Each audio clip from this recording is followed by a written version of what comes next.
Darling Retail Kitchen Appliances up to 60% offer. Hindustan Institute of Technology and Science, a hub of innovation, technology and skills. Admissions open now. Apply today. Presta Premium Women's Wear. Let your body love it. பக்கத்துல இஷ்டசித்தி விநாயகர்னு இன்னைக்கு அந்த கோவில் ரொம்ப பிரமாதமா இருக்குன்னு வச்சுக்கோங்களேன். நானும் என் மகனும் தினமும் அங்க போய் பார்த்துட்டு இருப்போம். விக்னேஷ் கொடுத்தது அவருதான்.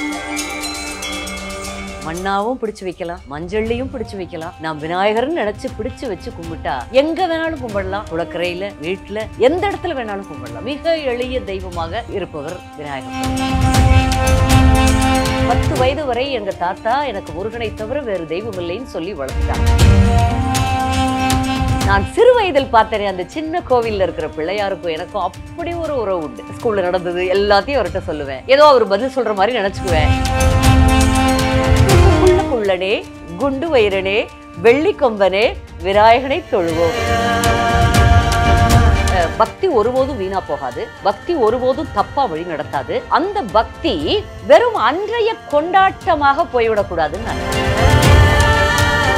எல்லா 2 பேரும் வேலை பார்க்குற இந்த வேலை காலகட்டத்தில் பெண்களுக்கு அதுக்குரிய நேரம் இருக்கான்னு தெரியல. ஆனால் நான் அமெரிக்கா போயிருந்தேன். இப்போ பக்கத்தில் அமெரிக்கால எல்லாரும் ஒன்னுடாம பண்றாங்க. ஆச்சரியமா இருக்கீங்க.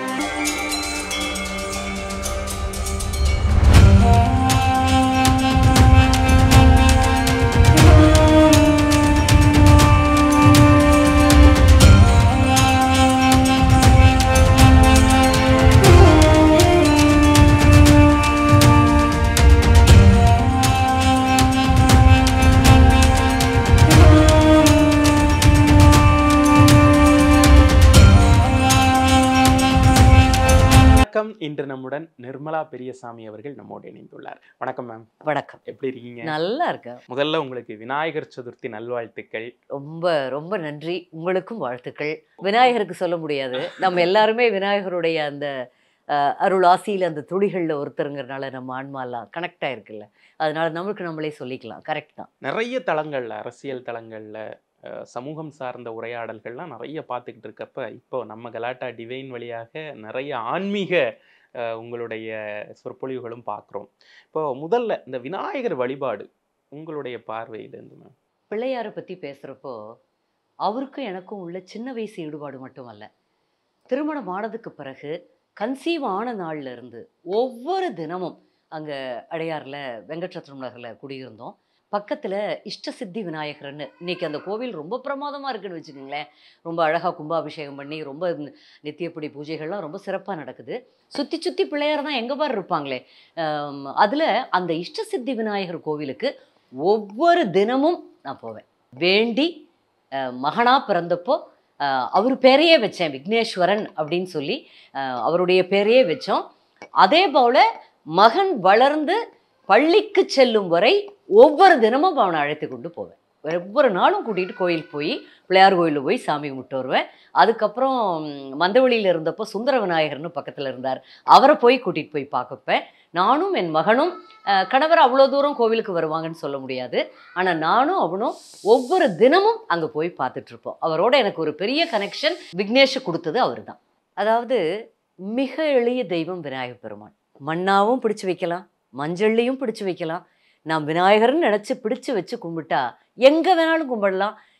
குளக்கரையில், வீட்டில், எந்த இடத்துல வேணாலும் கும்பிடலாம். மிக எளிய தெய்வமாக இருப்பவர் விநாயகர் பெருமான். எல்லாருக்கும் எளிய தெய்வமாகவும் இனிமையான தெய்வமாகவும் இருப்பவரும் விநாயகர் பெருமான்.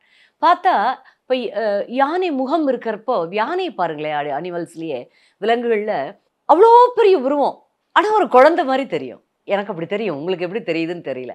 அதே போலவே அளப்பரிய ஆற்றல்களை கொண்டவராகவும் ஒரு முழு முதற்கடவுளாகவும் மூல முதற்பொருளாகவும் இருக்கக்கூடிய விநாயகர் பெருமான் அவ்வளவு பெரிய ஆற்றல்கள் இருந்த போதிலும் அப்படியே சிம்பிளா அழகா எல்லா இடத்துலையும் போகிற இடத்துலாம் வணங்கக்கூடிய தெய்வமாக உட்கார்ந்துருக்கிற அந்த எளிமை இருக்கே, அது முதல்ல ரொம்ப நம்ம மனசே இருக்கக்கூடியது. இந்த விநாயகர் வழிபாடுங்கிறது 5ஆம் நூற்றாண்டுல நரசிம்மவர்ம பல்லவன் கூட இருந்த சிறுத்தொண்ட நாயனார் தான் தமிழகத்துல முதல்ல இதை ஆரம்பிச்சாரு, இந்த வழிபாட்டை தொடங்கி வச்சாருன்னு சொல்றாங்க. தமிழகத்தை பொறுத்த வரைக்கும் நமக்கு இந்த பெரிய உருவங்கள் வச்சு பெரிய ஊர்வலங்கள் போய் அது மாதிரியான பழக்கம் அவ்வளோ இல்லை. பாலகங்காதர திலகர் ஒரு தேசியத்தை வளர்க்கணும், தெய்வீகத்தையும் வளர்க்கணுங்கிறதுக்காக மகாராஷ்டிராவில் முதல்ல இதை தொடங்கினார். பெரிய உருவங்களையும் ஒரு தெருக்களில் வச்சு அதை வந்து பூஜை பண்ணி எல்லாரும் சேர்ந்து உற்சாகமாக கொண்டாடி அதை வந்து முதல்ல அவர் அதை வேகப்படுத்தினார். விநாயகர் வழிபாடுங்கிறது காலம் காலமாக நமது இந்து மதத்தில் அது வந்து இருந்து கொண்டே இருக்கிறது. நான் முதலே சொன்னது மாதிரி அது முதல் பொருள், முதல் கடவுள்.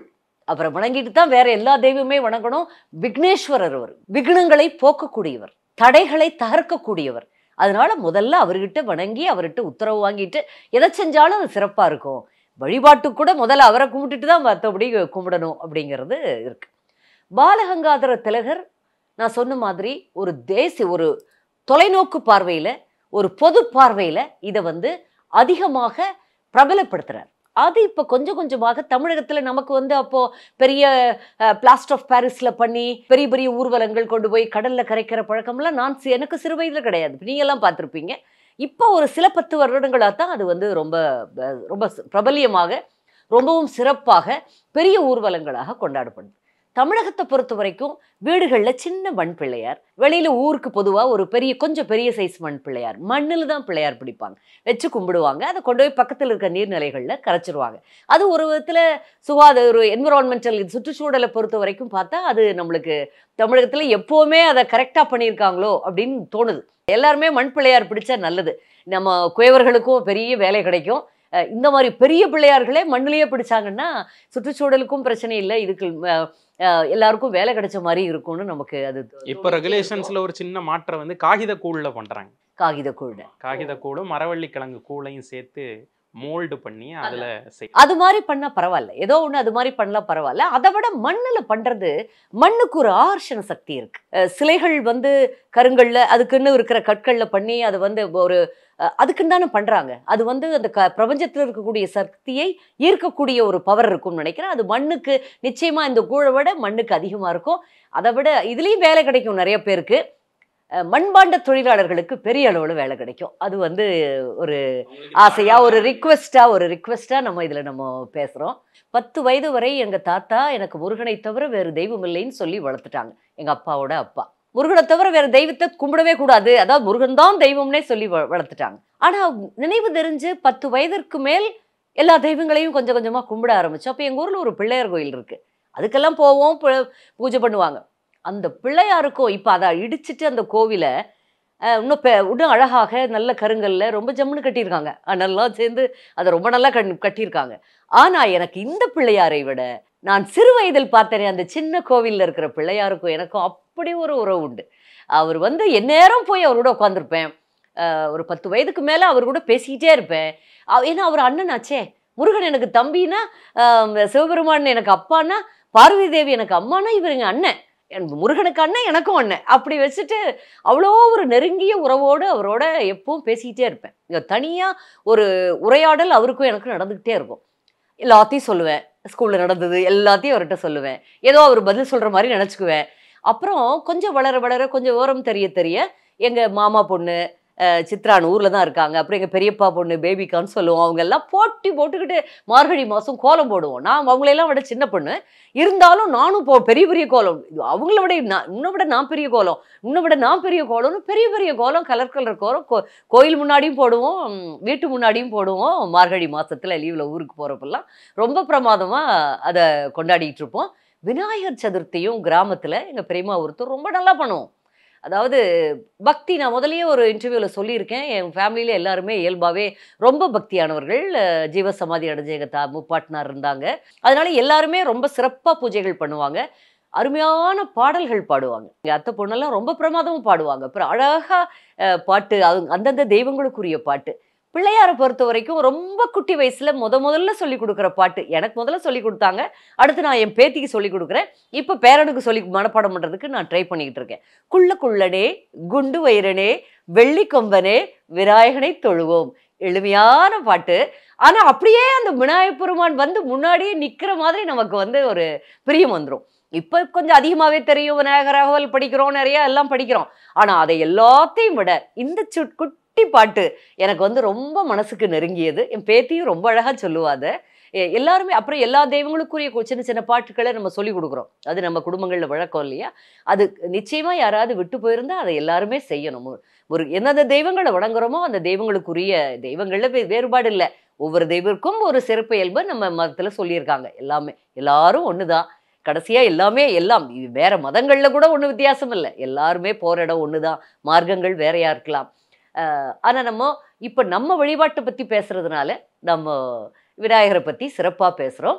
விநாயகர் அப்படின்னு சொன்ன உடனே நிறைய பேர் சொல்லுவாங்க இந்த மாதிரி காரிய தடை, அதுதான் ஃபர்ஸ்ட் சொல்லுவாங்க. காரிய சித்திக்கு அவர் வந்து மூலாதாரமே அவர் தான் அப்படின்னு சொல்லிட்டு. இன்னொரு இப்போ ஜோசியக்காரங்களெல்லாம் வந்து கேட்குறப்ப நீங்கள் நவகிரகமாகட்டும் எந்த கிரகமாகட்டும் கோளாகட்டும் எல்லாமே வந்து இவருடைய கண்ட்ரோலில் தான் இருக்கு. அதுதான் முழுமுதற் கடவுள் அப்படிங்கிறதுக்கான அர்த்தமா? இப்போ உடம்புல 7 சக்கரங்கள் இருக்குன்னு சொல்லுவாங்க இல்லையா? சக்கராசி யோகால அது வந்து வரும். சுழிமுனை நாடி வந்து மூலாதாரத்திலிருந்து தொடங்குது. அது அந்த மூலாதாரத்துக்குரிய கடவுள் விநாயகர்னு சொல்லுவாங்க. அங்கேயே மூலத்துக்கு அவர் தான்.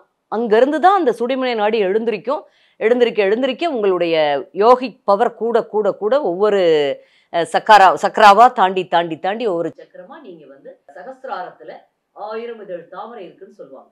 அதுல இருந்து உங்க உயிர் பிரிஞ்சுதுன்னா நீங்க முக்தி. இது ஆக்கியை.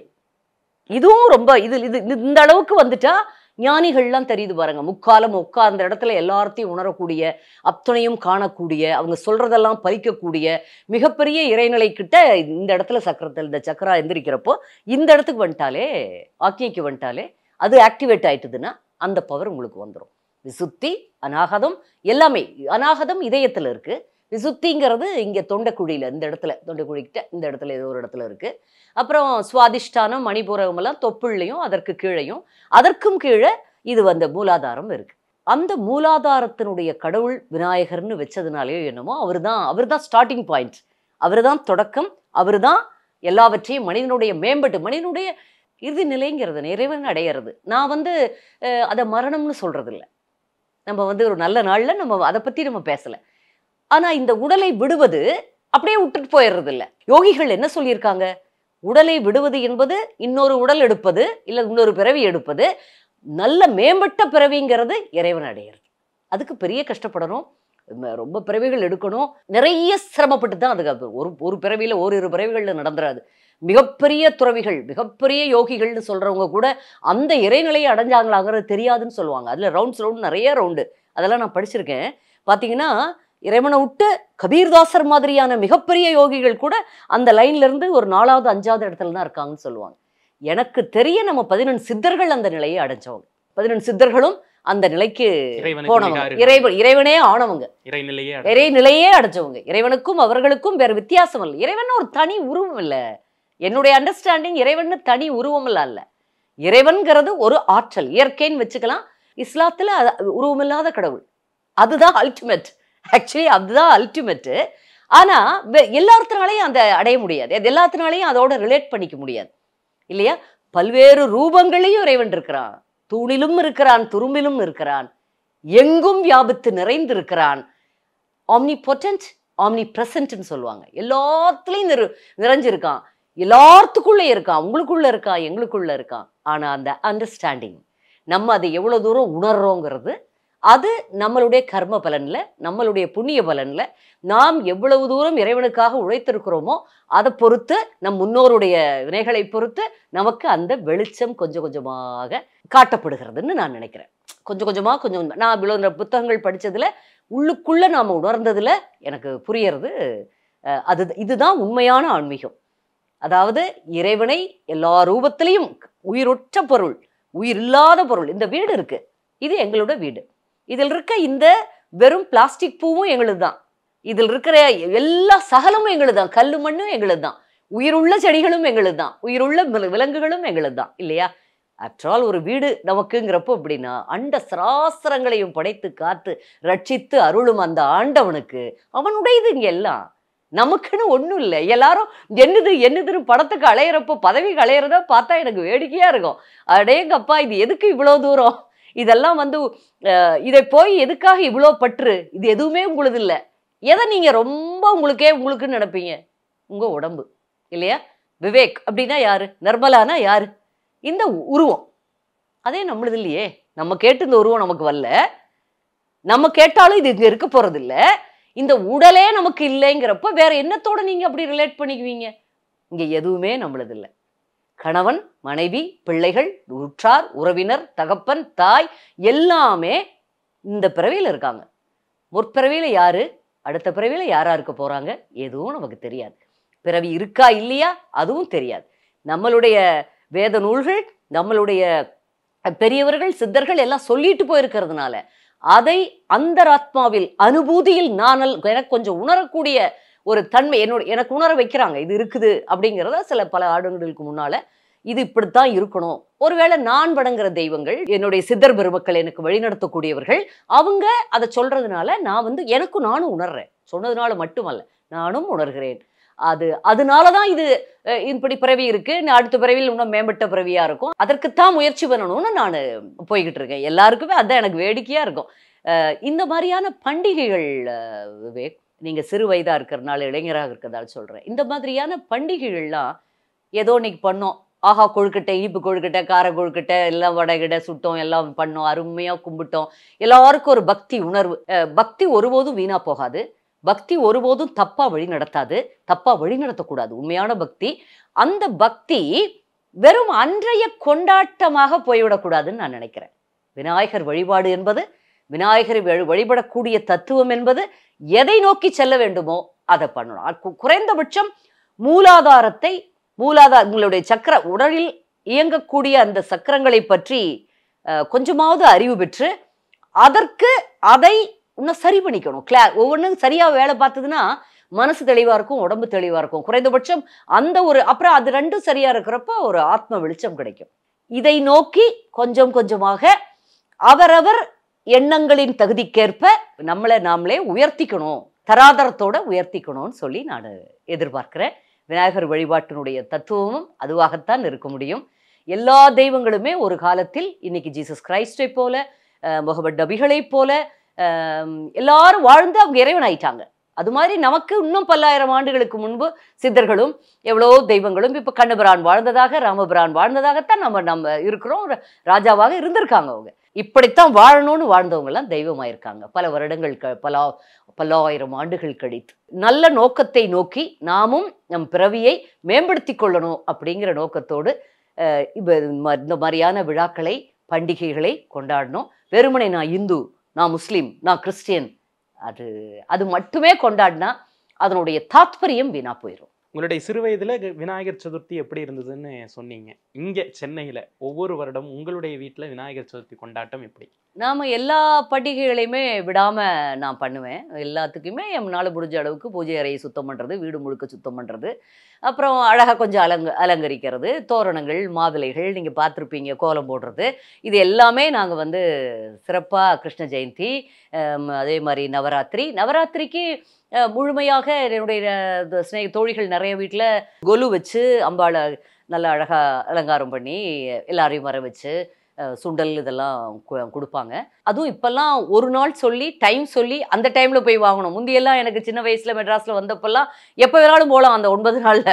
இப்போ அப்படி இல்லை, எல்லாத்துக்கும் மெசேஜ் அனுப்பிச்சிடுறாங்க, இந்த டைம்ல இந்த நாள்ல வாங்கன்னு. அப்படி போய் நாங்க வாங்கிட்டு வந்துடுறோம். எங்களுக்கு அந்த பழக்கம் இல்லை. யாராவது பெண்கள் வீட்டுக்கு வந்தால் அவங்களுக்கு வெற்றிலை பாக்கு வைத்து கொடுக்கறது, அது மாதிரி ரவிக்கை இது கொடுக்கறது, அந்த மாதிரி உண்டு. நிறைய பூஜைகள் பண்ணுவோம், ஹோமங்கள் பண்ணுவேன். எனக்கு அதில் ஒரு பெரிய ஆனந்தமும் ஈடுபாடும் இருக்கும். நம்ம ஆன்மீகமும் பெண்களும் இப்போ பார்க்குறோம். நம்ம வீட்டில், அதாவது எல்லா ஆன்மீக காரியங்களும் பெண்கள் தான் பண்ணுறாங்க. இப்போ கோயில்களில் கூட நம்ம பார்க்குறோம், சிவ ஓதுவார்கள்லாம் பெண்கள் இருக்கிறத நம்ம பார்க்குறோம். இப்போ ஆன்மீகமும் பெண்களும் உங்களுடைய பார்வை? இப்போ பார்த்தீங்கன்னா ஒரு வீட்டில் பக்தி வளருது, பக்தி செழிக்குது, அந்த வீடு ரொம்ப ஆன்மீகமாக ரிலீஜியஸாக இருக்குது அப்படின்னா, நான் முதலே சொல்லிட்டேன், ஆன்மீகம் அடுத்த லெவல், ஹையஸ்ட் லெவல். மத வழிபாடுகள்ங்கிறது first level or second level அப்படி வச்சுக்கலாம். மத வழிபாட்டிலருந்தே நீங்கள் ஆன்மீகத்துக்கு உயர முடியும். இதை சின்சியராக பண்ணிங்கன்னா அது ஆட்டோமேட்டிக்காக மேலே அங்கே போயிடுவீங்க. அது எல்லாமே பெண்கள் அந்த வீட்டில் மிக பக்திபூர்வமாகவும், பக்திக்காக சில உழைப்புகளை சும்மா சாதாரணமாக ஒரு பூஜை கொண்டாட முடியாது. வீட்டில் அம்மாலாம் படுற கஷ்டத்தை பார்த்துருப்பீங்க. முதல் நாள்லேருந்து அதுக்கு ப்ரிப்பரேஷன் இருக்கும். சில நாட்கள் அதிகமாக கூட இருக்கும். இப்போ பண்ணுறோன்னா நானும் விடிய காலத்துலேருந்து பண்ணிகிட்டு இருக்கேன். பூஜை 10 மணிக்கு கும்பிட்றதுக்கு விடிய காலையிலேருந்து நேற்றுலேருந்து எல்லாம் பார்த்து வாங்கி ஆட்களை வச்சு எல்லாம் அது அவ்வளோ சுலபம் இல்லை. இன்றைய வேகத்தில் எல்லாம் 2 பேரும் வேலை பார்க்குற இந்த காலகட்டத்தில் பெண்களுக்கு அதுக்குரிய நேரம் இருக்கான்னு தெரியல. ஆனால் நான் அமெரிக்கா போயிருந்தேன். இப்போ பக்கத்தில் அமெரிக்காவில் எல்லாரும் ஒன்றுடாமல் பண்ணுறாங்க. ஆச்சரியமா இருக்கு. இங்கேயும் பண்றாங்க, ஆனா அமெரிக்காவில் பண்றது எனக்கு ரொம்பவே ஆச்சரியமா இருந்தது. ஆமா, ஒரு சடங்கு சம்பிரதாயம் விடாம பண்றாங்க. அவ்வளோ தூரம் தாங்களே சமைச்சு தாங்களே வேலைக்கு ஆள் இல்லாம பண்ணி 2-3 குழந்தைகளை வளர்த்து அதுலயும் இதையும் பூஜை புனஸ்காரங்களையும் அவங்க விடுறதே இல்லை. அது ரொம்ப இதா இருந்தது. இங்கேயும் குறைவில்லாம பண்றாங்க, ஆனா குறைஞ்சு போயிட்டு இருக்கு, கொஞ்சம் சுருங்கிட்டு வருது அவசரத்துக்கு ஏற்ப. கொஞ்சம் லீவ் போட்டாவது, ஒரு ஹாஃப் டே லீவ் போட்டாவது இதையெல்லாம் சரியா பண்ணா அடுத்த தலைமுறை அதை பின்பற்றிட்டு இருப்பாங்க. காலங்காலமா பல்லாயிரக்கணக்கான ஆண்டுகளா நமக்கு கடத்திட்டு வந்திருக்காங்க பெரியவங்க. ஒவ்வொரு வழிபாட்டையும் ஒவ்வொரு பண்டிகையையும் கொண்டாட்டத்தையும் நாமளும் நம்ம அடுத்த தலைமுறைக்கு இதை நிச்சயமாக கொண்டு செலுத்த வேண்டிய ஒரு கடமை நமக்கு இருக்கு. அது இந்த தேசத்துக்காக, இந்த மண்ணுக்காக, நமது மதத்துக்காக, இல்லை மனிதத்துக்காக நாம் செஞ்சுதான் ஆகணும். உங்களுடைய இந்த ஒவ்வொரு கருத்துமே இந்த இன்டர்வியூவை மட்டும் இல்லை, விநாயகர் சதுர்த்தியே அர்த்தப்படுத்தி இருக்கு பார்க்கக்கூடிய நபர்களுக்கு. இது வெறுமனே கொண்டாட்டம் மட்டுமல்ல, அதையும் தாண்டி நிறைய விஷயங்கள் நம்ம கேரி ஃபார்வர்ட் பண்ணி அடுத்த தலைமுறை கொண்டு போகணும்னு சொல்லியிருக்கீங்க. உங்களுடைய நேரத்திற்கும் கருத்திற்கும் ரொம்ப நன்றி. நன்றி. Darling Retail kitchen appliances up to 60% offer. Hindustan Institute of Technology and Science, a hub of innovation, technology and skills. Admissions open now. Apply today. Presta Premium Women's Wear. Let your body love it. Presta.